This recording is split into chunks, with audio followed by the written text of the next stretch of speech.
श्री शिवाय नमस्तुभ्यं भक्तों, हर हर महादेव। जैसे कि आप सभी को पता है कि 1 जनवरी 2024 का जो पहला दिन है उस दिन है सोमवार, और सोमवार के दिन आपको करना है 5 बेलपत्र, सरसों और काली मिर्ची का नए साल का नया उपाय। सोमवार को आप इस उपाय को करोगे ना तो मंगलवार को आपको खुद ब खुद इस उपाय से चमत्कार दिखने वाला है। खुद गुरुजी ने ऐसा कहा है। तो आइए हम सभी लोग इस उपाय को जानते हैं। ये उपाय मैं आपको पूज्य पंडित प्रदीप जी मिश्रा जी की शिवपुराण कथा से ही बताऊंगा। तो आइए हम सभी लोग इस उपाय को जानते हैं। ठीक है, 1 जनवरी 2024 के दिन है सोमवार, और सोमवार के दिन आपको एक विशेष उपाय करना है। वो कौन सा है आपको मैं बताता हूँ। ठीक है, अगर आपके घर में धन संपदा की कमी हो, यानी कि आपके घर में कोई व्यापार हो, जो व्यापार नहीं चलता हो, बहुत प्रयास कर लिया व्यापार के लिए, व्यापार नहीं चलता, नौकरी धंधा में कोई आपको उन्नति नहीं मिल रही, कोई धन आपको नहीं प्राप्त हो रहा है,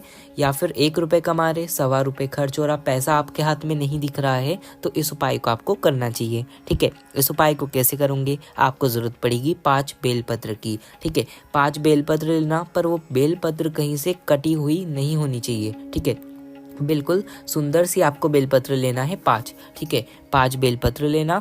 उसके बाद आपको लेना है एक सरसों। ठीक है, सरसों आपको काली सरसों जो आती है वो सरसों भी चलेगी, तो सरसों आपको लेना है।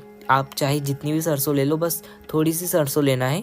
ठीक है, सरसों भी ले लेना। साथ ही साथ आपको एक काली मिर्ची की ज़रूरत पड़ेगी। क्या लेना है? एक काली मिर्ची। ठीक है, मैंने क्या क्या चीज़ें बताई? 5 बेलपत्र और सरसों और एक काली मिर्ची। ठीक है, इतनी चीज़ों को लेकर और साथ में एक कलश जल, यानी कि तांबे के कलश में जल लेना है आपको। 1 लोटा जल तांबे के कलश में लेना, और इन सभी चीज़ों को जो मैंने अभी 3 चीज़ बताई, 5 बेलपत्र, सरसों और काली मिर्ची, इन सभी चीज़ों को उस जल के अंदर हमें डाल देना है। ठीक है, जो 1 लोटा जल है हमारे पास उसके अंदर डाल देना है 5 बेलपत्र और थोड़ी सी सरसों और 1 काली मिर्ची को हमें उस जल के अंदर डाल देना है। ठीक है, ऐसा आपको जल तैयार कर लेना है, और रविवार के दिन इस उपाय को करना है वैसे तो। ठीक है, रविवार के दिन जो दुकान, जो व्यापार जो नहीं चलता हो, या नौकरी में उन्नति नहीं मिल रही हो, तो अपने ही घर पर, ठीक है, अपने ही घर पर, या फिर आपका कोई व्यापार हो, दुकान हो, तो वहाँ पर भी।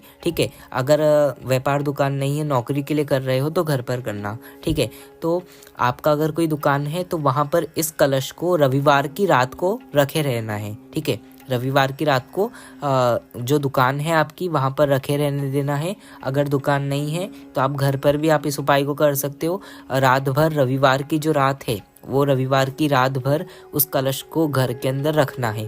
ठीक है, सुबह फिर सोमवार होएगा, 1 जनवरी आएगी, 2024 नया साल आएगा। उस दिन आपको इस कलश को लेकर जाना है महादेव जी के पास। ठीक है, सोमवार के दिन पहुंचना शंकर भगवान के मंदिर में, रात भर रविवार के दिन रखा, अब नया साल आ गया तो इस जल को आपको लेकर जाना है महादेव जी के शिवलिंग के पास। जो आपका फेस है वो उत्तर दिशा की ओर करना है, और इस जल को जो मनोकामना है, यानी कि जो व्यापार की मनोकामना है, नौकरी की मनोकामना है, धन संपदा को बढ़ाने के लिए जो मनोकामना है, वो सब मनोकामना कहते हुए शंकर भगवान की शिवलिंग पर उस जल को समर्पित हमें कर देना है। समर्पित कर कर अगर कलश के अंदर कुछ बेलपत्र, सरसों, काली मिर्च रह जाती है तो उनको निकाल कर आप शिव जी की शिवलिंग पर सब कुछ चढ़ाकर वापस आपको अपने घर पर आ जाना है। सोमवार को इस उपाय को कर कर देखना, मंगलवार के दिन आपको खुद ब खुद पता चलेगा कि दुकान, व्यापार, नौकरी में आगे आप बड़े हो कि नहीं बड़े हो। तो इस उपाय को आप लोग नए साल के पहले दिन अवश्य कर लेना। तो ये था गुरुजी का उपाय। अगर आपको कुछ नहीं समझ आया हो तो कमेंट में पूछना, मैं आपको कमेंट में अवश्य बताऊंगा। तो बस आज की इस वीडियो में इतना ही। श्री शिवाय नमस्तुभ्यम। हर हर महादेव।